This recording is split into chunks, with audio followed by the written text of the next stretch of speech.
going on, people? LP2000, right back at you with another video, and today I'm doing another Kaiju film discussion.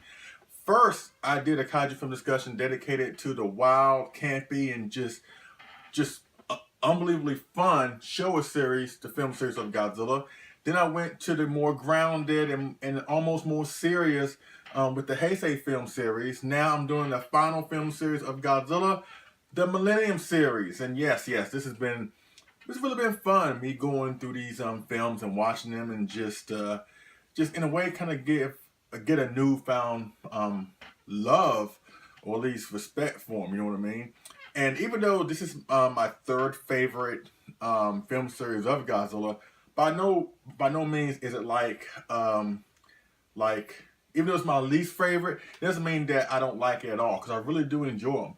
And I just finished watching Final Wars last night, because I've been watching these films in order, and so I can prepare for these discussions. And after me going through the Millennium Series, even though it's my least favorite, going back and watching these films from beginning to end, from 1999 to 2004, it has really been fun, you know what I mean? And because for a long time I always felt, because you know that my favorite film series of Godzilla is the Showa, and the second is Heisei. But the Millennium Series, even though I enjoy them, I felt there was something missing about them as a whole. You know what I mean? I mean, every film in the series is a solid entry, in my opinion. I do have some gripes with them, you know, whatever. But me going through them again has really been fun, and I really enjoyed some things about them. I like more new things about the films as I watch them now, which is something I didn't really discover before. So this has really been fun. So, you know, let's just dive head first into the first film in the series. And of course, I'm talking about Godzilla 2000, or how it was known in Japan as Godzilla 2000 Millennium. Of course, my theory of this situation is the fact that after the geniuses, yes, those awesome geniuses from Sony and the Independence Day filmmakers decided to bring forth their Godzilla film to us in 1998, oh boy, that was a travesty. It really was a travesty. Now, if you like that film, if that's your favorite film, by all means, I'm not hating on you. I'm really not. But to hardcore Godzilla fans, you might have been offended by that film, to be honest with you, between the fact that he was a giant lizard, he didn't even blow fire, he ran for the military, he got stopped by like 6 missiles. Where the old Godzilla would have laughed at 6 missiles being shot his way or whatever. So it didn't do right by the character, in my opinion, and in a lot of other people's opinions as well. It didn't do right by the character. So Toho decided to come back in 1999 and say, you know what? We can't have that lasting impression of Godzilla with the masses. So that's why we're going to bring back and show you how Godzilla really is. That's just my theory. I believe if Godzilla 1998 didn't do so poorly, they wouldn't have brought back Godzilla. But then again, Godzilla 2014 recently did very well, and they still brought back Godzilla with Shin Godzilla. So you never know. But I think that of all the heat that Godzilla 1998 gets, I think the one positive is the fact that we got the awesome Millennium Series because of it. So if it deserves any praise, it's just that fact alone. And the fact that Godzilla 2000 is a good film, in my opinion, it's a good film, you know, whatever. And I think the problem with the film, at least by my estimation, is the fact that they try to incorporate a lot of things into the film. I mean, for it to be a reboot, you know, whatever, you would think the focus would be about Godzilla.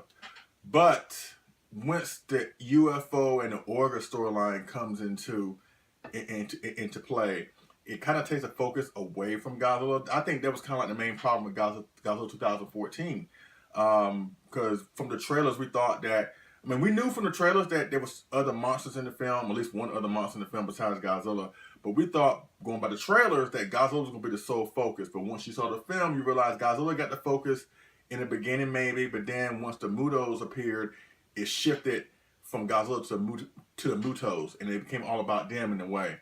I think Godzilla 2000 suffers from the same type of problem, because once the UFO storyline is underway, the shift is taken from Godzilla to the UFO, you know, whatever. And for it to be a reboot of Godzilla, I love the design. I really do love this design of Godzilla.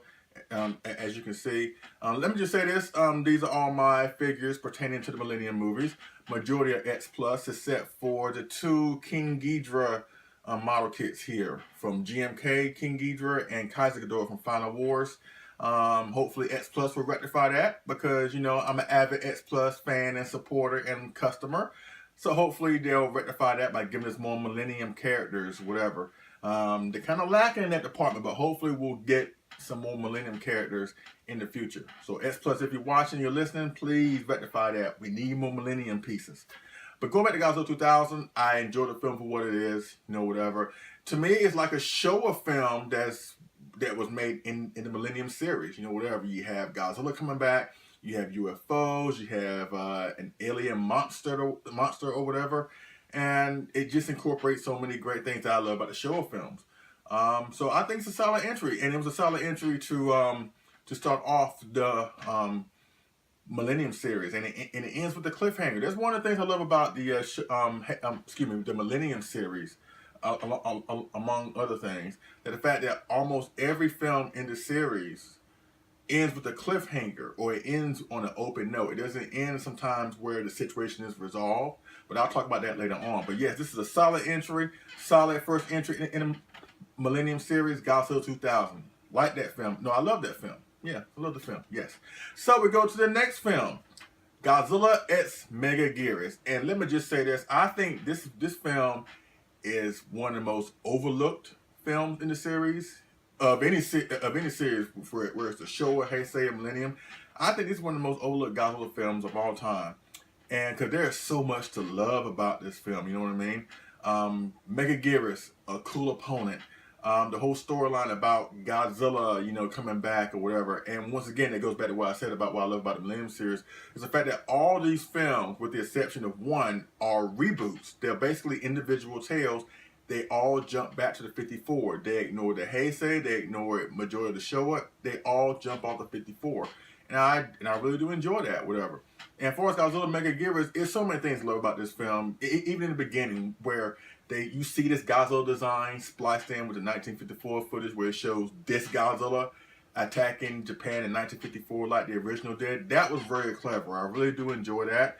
I even like the weapon that they used to try to get rid of Godzilla, the black hole weapon. And I've heard fans say that that's probably one of the most ridiculous plans or ideas ever to deal with Godzilla, but I enjoy it. And I don't think it's the most ridiculous plan to deal with Godzilla.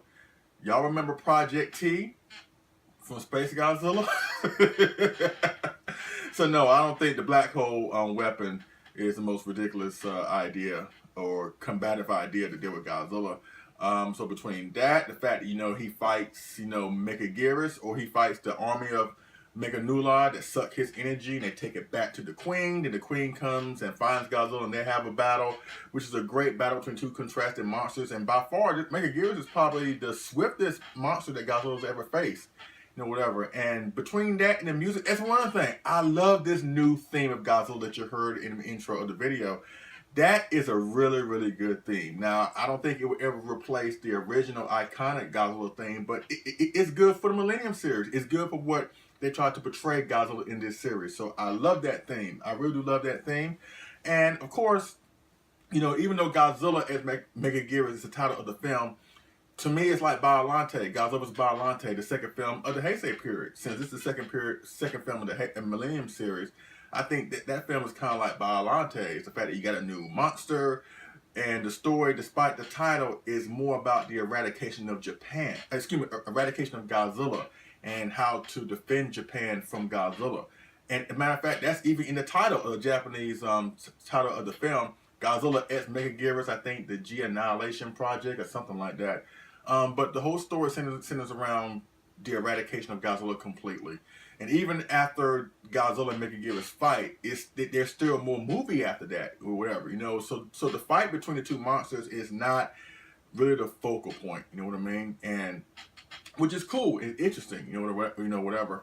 And of course, at the end, it features, and like I told you, I love the cliffhangers in the Millennium Series, but this by far is my favorite ending, probably in any Godzilla film from this film, Megaguirus, and it's easily the best cliffhanger of the Millennium Series. You know, it's the fact that the boys in the school, after, you know, everybody thinks that Godzilla is gone, you know, whatever, you see him in the school and he puts down his glass cases of insects, then the camera shakes and then there's a big explosion and he runs to the front of the camera and you see like a sheer look of fright on his face, and then you hear Godzilla's roar. You don't see him, he's not on camera, you don't see him, but the sheer look of terror on the boy's face, and then you hear Godzilla's roar. That was executed perfectly. That was a very, very great scene, and just ends. The movie ends right there. So again, you open to your interpretation what happens after that point. I like endings like that. I really, really do. But by far, my favorite ending, cliffhanger from the Millennium Series, Godzilla X Megaguirus. And once again, I think it's a very overlooked film. There's so much to love about this film, so please go out your way and rewatch it, or at least try and watch it if you haven't watched it yet. Godzilla X Megaguirus is really is a fun film and a solid entry.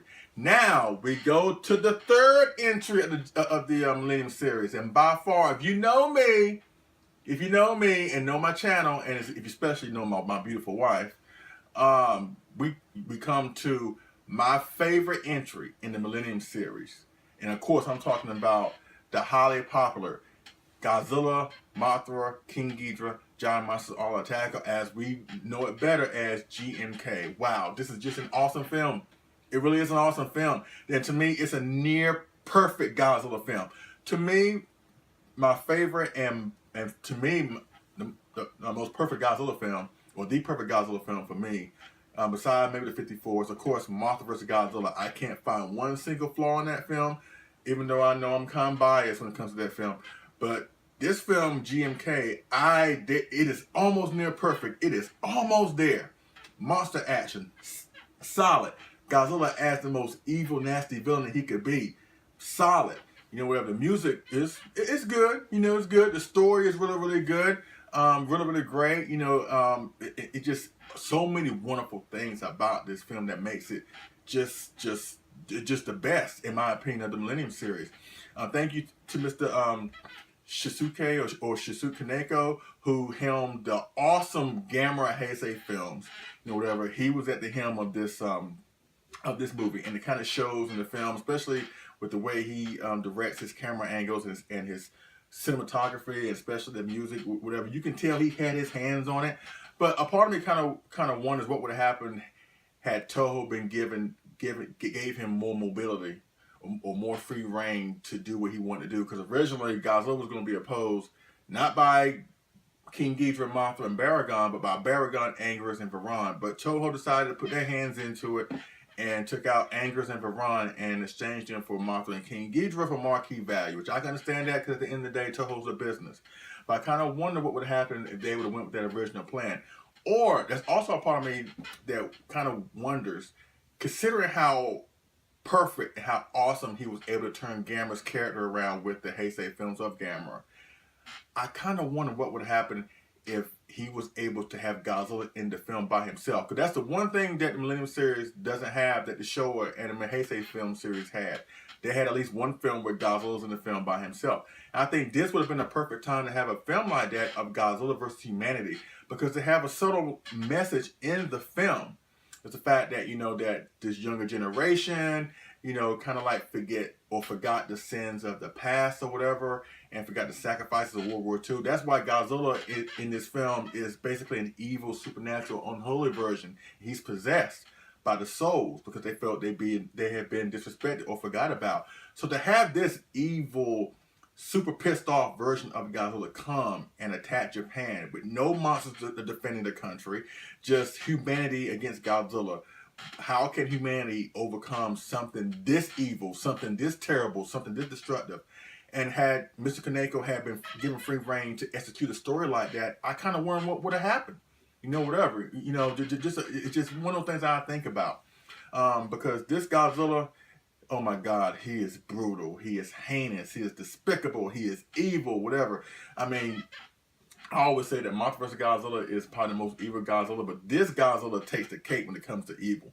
And I kind of wish what would happen had we saw a story blended with the fact of him being in the film by himself, you know, whatever. But, you know, I still enjoy GMK, even though I don't like the fact that Mothra's and King Ghidorah's characters were were like kind of like a step down from their previous incarnations. But all that was by design. It was all to make Godzilla appear more powerful and appear more destructive and more brutal. And they accomplished that fact, because this Godzilla it's nothing to be messed with or trifled with. And I'm sure after you see this movie, or if you are one of the characters involved in the movie, you would never forget Godzilla's name again, because he makes a statement in this film. So the ending's kind of lackluster, because in a way he kind of defeats himself. That's the only thing I probably don't. Probably one of the other things I don't like about this film is the fact that the ending. Not the very end ending, but at the end when Godzilla's defeated, his defeat at the hands of himself is kind of like, it's kind of like a lackluster ending. But the very end is very, very, very, very cool. The fact that after he's blown up, spoiler alert, after he's blown up, you see his heart beating at the bottom of the ocean. You see it there with fish all around, and all of a sudden it starts beating again or whatever, with the iconic Godzilla theme in the background. Woo! Once again, leaves you open to interpretation what happens after that point. Once again, the best entry of the Millennium Series, in my opinion, GMK. Love that film. Love it, love it, love it. Now we go to the next film. And of course, they brought back, old Showa Godzilla foes in the previous film, GMK, with King Ghidorah and Mothra and Baragon. So now they decided to bring back another former Godzilla villain from the Showa and Heisei films. And of course, I'm talking about Mechagodzilla with this film. Godzilla x Mechagodzilla. And I appreciate what they try to do with the story involving Godzilla, Mechagodzilla, or Kiryu as he's known in the film. That's his code name or his alternate name. The fact that they salvaged the bones of the original 54 Godzilla. Once again, it jumps off to 54. And they used his DNA to create a bio super weapon to combat Godzilla. So once again, Godzilla is back or whatever, so they decided to bring forth a super weapon using the bones and the DNA of the original 54. And it's really interesting of the story that they weave between Godzilla and Kiryu. When they meet for the first time, when Godzilla goes on a rampage or whatever, and he's confronted by Kiryu for the first time, Godzilla doesn't really do anything, which is very, very uncharacteristic. Kiryu lands right in front of him. Godzilla doesn't really do anything. Even when Mechagodzilla attacks him with missiles and all that other stuff, Godzilla still doesn't attack him, which is uncharacteristic, because I believe maybe he senses there's there's like a connection between the two, and obviously there is, because of the DNA inside of Kiryu. But then afterwards, Godzilla lets out an earth-shattering roar, which triggers memories of Godzilla in the DNA of Kiryu. And then Kiryu just goes on a rampage himself and starts acting like Godzilla. Then Godzilla just turns around and leaves. Once again, uncharacteristic. And I kind of wish they could have expanded on that idea.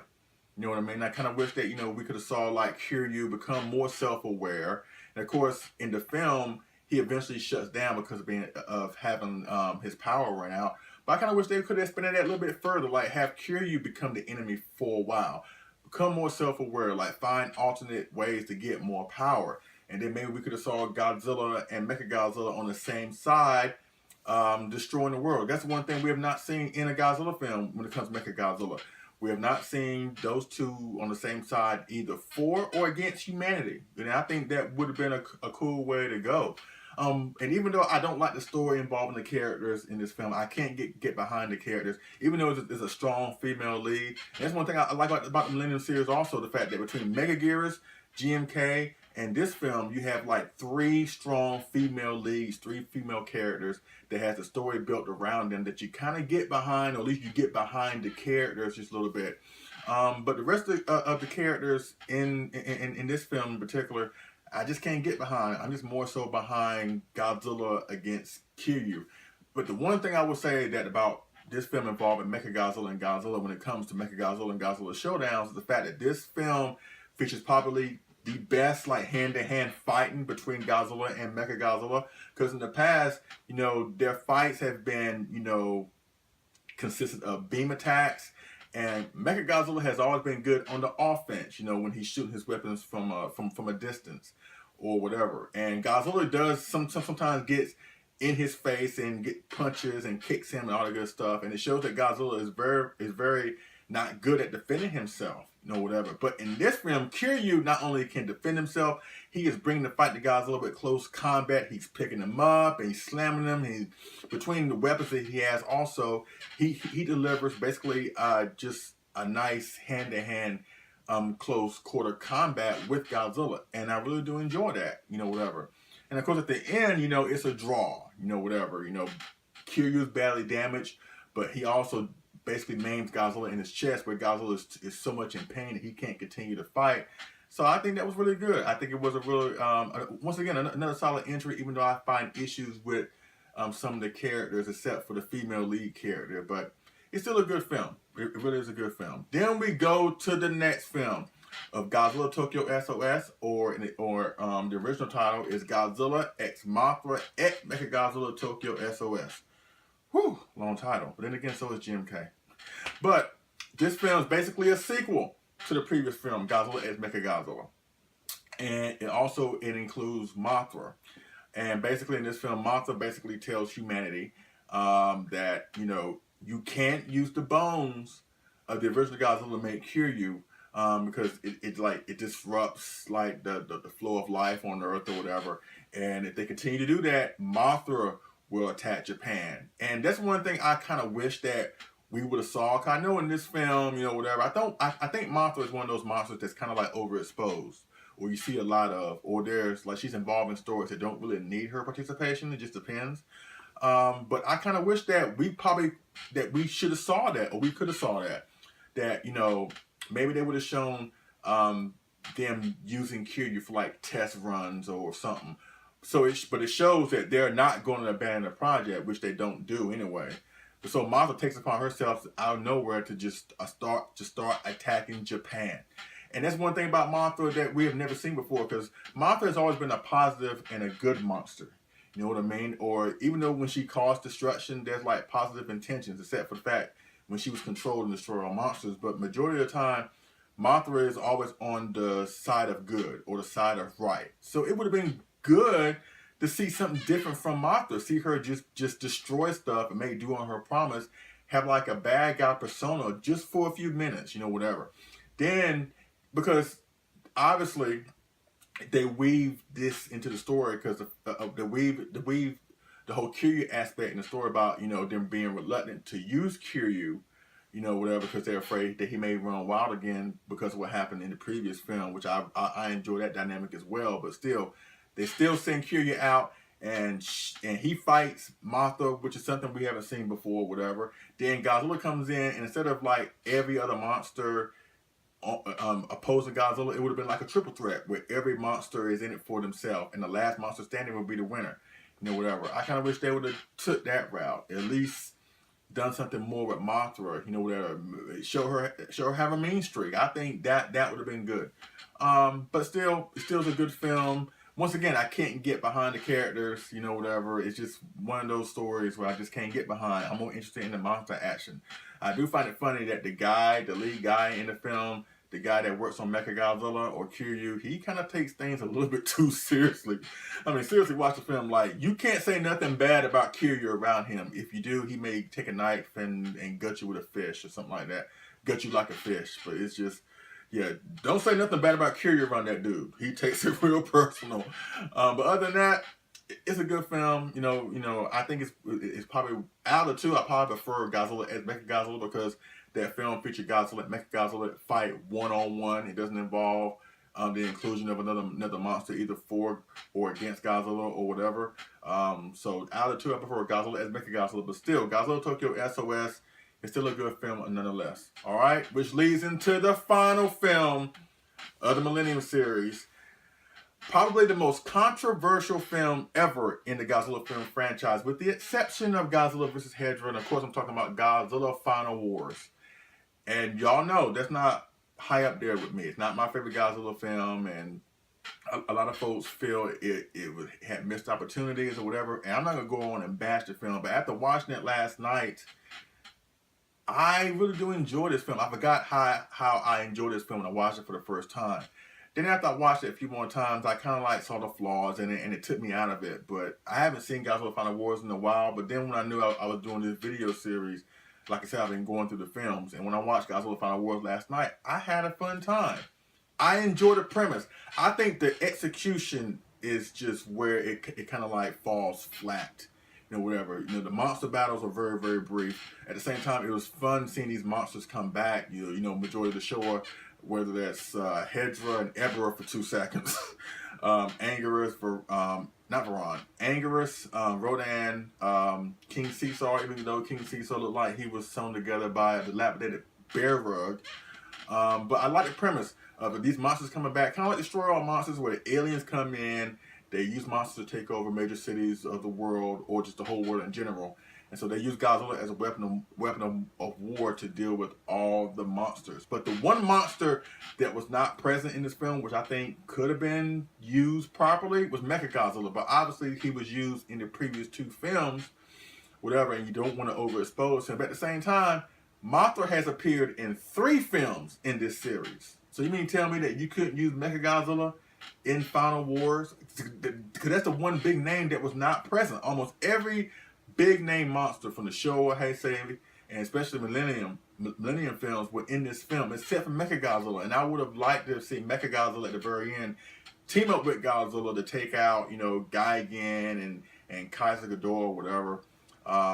I would find that to be a little bit interesting, whatever. Because like I mentioned before, we have not seen Godzilla and Mechagodzilla on the same side, either for or against humanity. But at the same time, I really do enjoy the film for what it is. It could have been better, but it's whatever. But I enjoyed the fact that Godzilla, and basically he's not really a superhero, but he's kicking butt. He's taking names. The fight with Kaiser Ghidorah, even though it was very, very brief, I enjoyed it. Kaiser Ghidorah kicks the crap out of him. Godzilla comes back and definitely returns the favor. And then that's basically it. Godzilla takes the updated version of Minion, which I'm sure has given folks nightmares. And then he just goes out to sea. But then it also says at the end that, the war is not over. So once again, it kind of leads you to believe that there could be more films after that. But, it was proclaimed at the time to be the last Godzilla film before they brought Godzilla to 2014 and Shin Godzilla. But for the final film of the Millennium Series, I think it's a solid entry. It really is. And I don't think it deserves a lot of the flack that maybe a lot of folks give it. Is it perfect? No. But at the same time, it incorporates so many different things throughout basically all like kaiju films, not just Godzilla. It's just a mixture of so many things, and should that have been used for the possible last Godzilla film? Maybe not, because it kind of should focus away from Godzilla himself. But I think for what the director accomplished, I think he did good, whatever, and just encompasses basically the whole Millennium Series as a whole, or just Godzilla kicking butt, taking names concept. I think they really did a great job, whatever. So that's basically it with the Millennium Series, whatever. And I mean, once again, I've had fun going back through these films, and going back, I think the Millennium Series is basically a mixture of both the Showa and the Heisei, where you have the wild, campy, vibrant, colorful presentation of the Showa films mixed in with the serious continuity of Godzilla's character and updated special effects. Because Godzilla maintained basically the same character in all of his films in Millennium Series, and really in the Heisei, to be honest with you. Whereas the Showa Godzilla characterizations were all in different directions. But I think the Millennium Series were able to capture both the essence of the Showa and the essence of the Heisei, but yet able to forge its own identity by making all these films basically reboots and just individual tales of the Godzilla character and putting him in different situations, which I really do enjoy.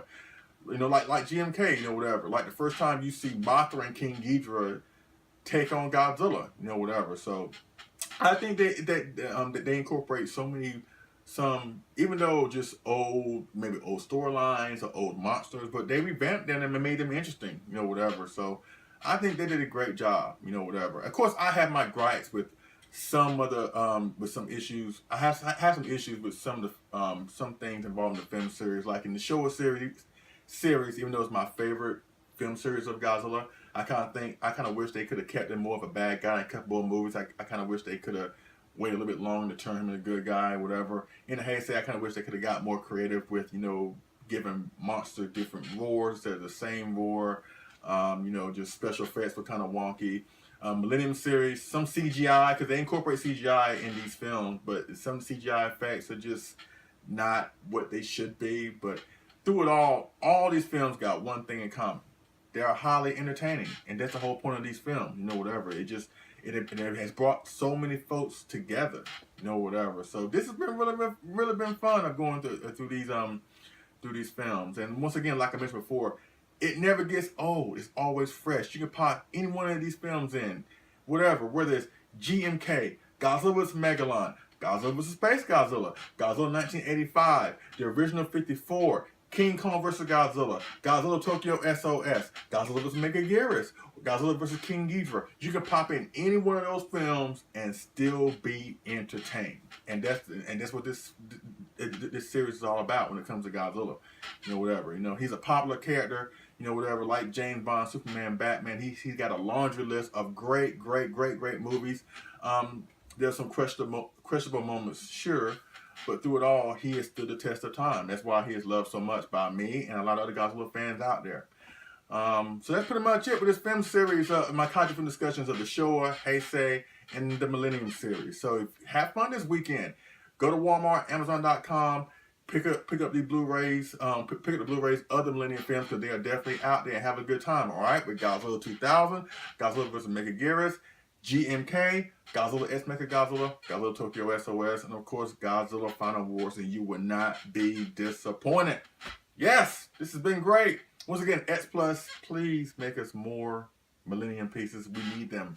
We will buy them. Yes, we will. But until then, enjoy the films. Whatever, you know, enjoy these films, just have a good time with it. Thank y'all for watching. Thank y'all for taking this ride with me as I go through these films, and just want to hear my thoughts and opinions of these films. It's really been great. Your feedback has really been great.